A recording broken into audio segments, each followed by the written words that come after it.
오늘은 10월 13일 창세기 34장 1절부터 17절입니다.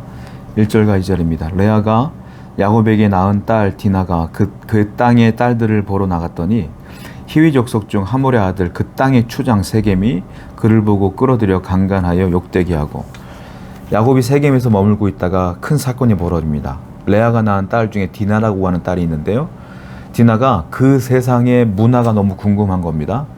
이방 문화가. 그래서 그 문화를 보기 위해 나갔다가 그 아름다움을 보고 그 당시에 그 땅의 추장이었던 세겜, 하몰의 아들 세겜이 그 디나를 유혹하여 강간을 합니다. 그 일이 벌어진 장면이 1절과 2절에 나오게 됐어요. 큰 문제가 벌어진 겁니다. 이것은 세속 문화에 대한 관심을 가졌던 디나와 그리고 하나님을 두려워하지 않는, 수단과 방법을 가리지 않는 정욕에 휩싸여 있는 세겜 사이에서 벌어진 사건이다. 근데 이 사건들이 만약에 하나님께서 말씀하신 베델에 갔더라면 이런 일이 벌어지지 않았을 거예요. 근데 야곱이 세겜에 머물었기 때문에 이런 일이 벌어진 겁니다. 무슨 말일까요? 야곱이 순종하지 않아서 이런 문제가 생긴 거예요. 여러분, 우리가 인생을 살아가는데 생기는 여러 가지 답답한 문제들이 있어요. 그 문제들의 많은 원인이 어떻게 되는 거냐면, 내가 믿음을 갖고 하나님께 온전히 순종하지 못할 때 그런 문제들이 생길 때가 많다라는 거예요. 그러므로 여러분들의 인생의 문제를 먼저 하나님께 가지고 나가야 돼요. 그리고 우리는 항상 순종하는 삶을 살아야 될 줄 믿습니다.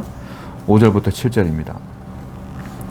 야곱이 그 딸 디나를 그가 더럽혔다 함을 들었으나 자기의 아들들이 들에서 목축함으로 그들이 돌아오기까지 잠잠하였고, 세겜의 아버지 하몰은 야곱에게 말하러 왔으며 야곱의 아들들은 들에서 이를 듣고 돌아와서 그들의 모두가 근심하고 심히 노하였으니, 이는 세겜이 야곱의 딸을 강간하여 이스라엘에게 부끄러운 일 곧 행하지 못할 일을 행하였음이었더라. 야곱은 이 소식을 듣고 아들들이 양을 치다가 돌아올 때까지 잠잠히 기다려요. 그러던 중에 6절을 보니까 그 추장 강간했던 세겜의 아버지 하몰이 야곱을 찾아오는 것을 보게 됩니다. 7절에 보니까 들에 있던 그 아들들, 야곱의 아들들이 동생이 그런 일을 당했다는 얘기를 들었어요. 듣고 경노합니다. 막 분해해요. 우리 가족에서 있어야 되지 않을, 즉 이스라엘 안에서 있으면 안 될 일들이 지금 벌어졌다라고 그들은 정말로 분노하는 장면을 보게 돼요.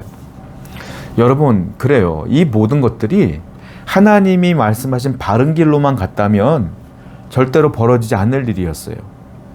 베델에는 그냥 이스라엘 가족만 사니까 무슨 문제가 생겼겠습니까? 그런데 지금 문화가 발달되어졌던, 경제가 발달된 그 세겜에 이 야곱이 머물렀기 때문에 벌어진 거잖아요. 즉 바른 길로 가지 아니하고 바른 길로 가지 않았기 때문에 문제가 벌어진 거예요.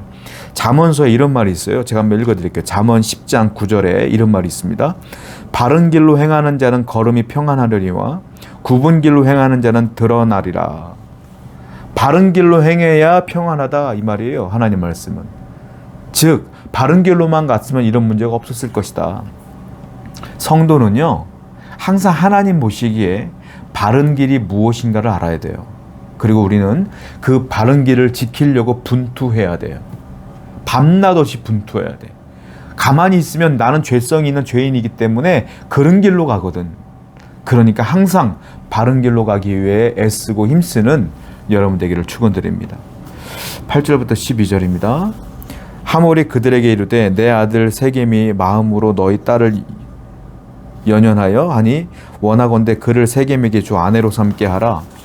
너희가 우리와 통혼하여 너희 딸을 우리에게 주며 우리 딸을 너희가 데려가고 너희가 우리와 함께 거주하되 땅이 너희 앞에 있으니 여기 머물러 매매하며 여기서 기업을 얻으라 하고, 세겜도 디나의 아버지와 그의 남자 형제들에게 이르되 나로 너희에게 은혜를 입게 하라. 너희가 내게 말하는 것은 내가 다 주리니 이 소녀만 내게 주어 아내가 되게 하라. 아무리 큰 혼수와 예물을 청할지라도 너희가 내게 말한 대로 주리라. 그 하몰이, 세겜의 아버지 하몰이 세겜과 함께 왔어요. 그리고 얘기합니다. 야, 이왕 이렇게 된 거 네 딸 그냥 나한테 며느리로 줘라. 내 아들 세겜에게 아내로 주어라. 그러면 우리 서로 족장과 족장끼리 만났으니 이거 단순히 결혼이 아니라 족장과 족장, 즉 민족과 민족이 연합하자, 통혼하자, 그리고 모든 것들을 하나로 합치자. 너희들 우리 땅인데 여기 살아. 그냥 매매하고 살고 농사짓고 살고 알아서 살아. 그리고 서로 평안하게 살자. 그리고 너희가 원하는 혼수가 있냐? 우리가 다 줄게 라고 얘기하는 거예요. 여러분, 고대 사회에서는요, 결혼이라는 게 단순한 게 아니었어요. 결혼한다는 것은 그 집안과 이 집안이 합쳐진다는 거예요. 즉 연합한다는 것이고 모든 것이 섞인다는 뜻입니다. 여기에는 종교도 포함됩니다. 경제, 종교 다 포함되는 거예요. 그러니까 집안과 집안이 결혼하면, 이 세겜과 디나가 결혼해버리면 우상이 이 집안으로 들어오는 거예요. 이스라엘 안으로. 아주 꿀과 같은 요구입니다. 왜냐하면 이 하몰과 세겜은 이 땅의 촉장이거든요. 추장이에요. 그러니까 야곱의 입장에서 볼 땐 손님이기 때문에 이들과 결혼만 한다면 평안하게 살 수 있어요. 아주 달콤한 유혹입니다. 그런데 그렇게 되면 하나님을 향한 믿음을 잃어버릴 수밖에 없고 우상을 섬길 수밖에 없는 거예요. 야곱은 거절하죠. 나중에 보면 그 아들들도 거절하게 됩니다. 여러분, 중요한 게 있어요.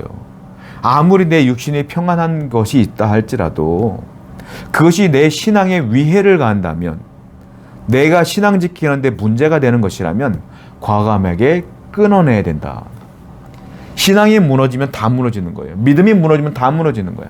그러니까 성도는 이 믿음을 지키기 위해, 신앙을 지키기 위해 노력해야 된다라는 것입니다.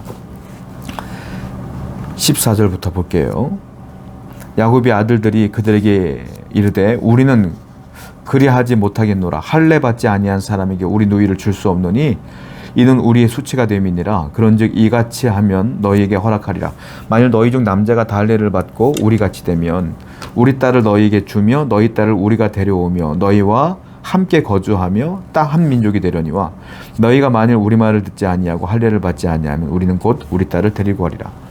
야곱의 아들들이 뭐라고 말하냐면 할례를 얘기해요. 야, 우리는 할례를 받았어. 너희들은 할례를 받지 못했잖아. 우리가 하나가 되려면 너네도 할례를 행해야 돼. 자, 여기는 무슨 뜻이냐면 할례를 행하면 남자들은 며칠 동안 움직이지 못합니다. 고통 속에 있기 때문에. 걷지들 못해요. 그때 다 죽이려고 작정을 한 거예요.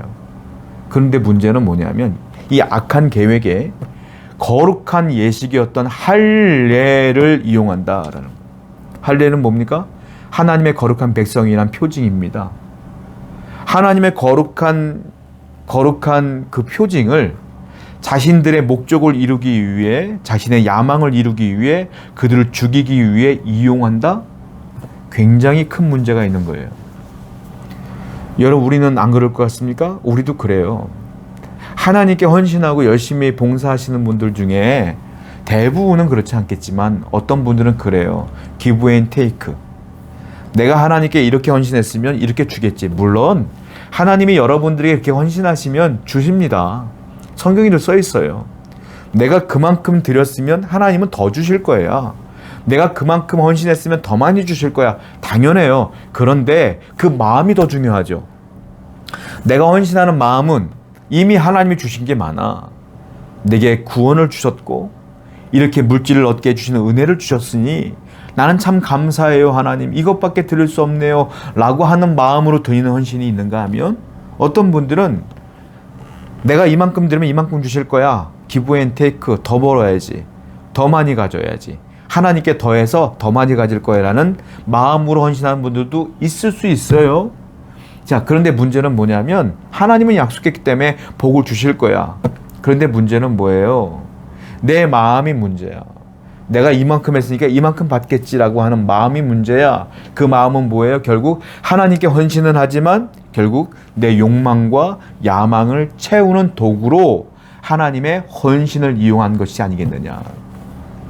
그러므로 하나님께 헌신하는 여러분, 충성을 다하는 여러분, 이미 주신 은혜에 감사하여 헌신하시는 여러분 되기를 축원드려요. 물론 약속하셨기 때문에 헌신한 모든 분들에게 복을 주실 겁니다.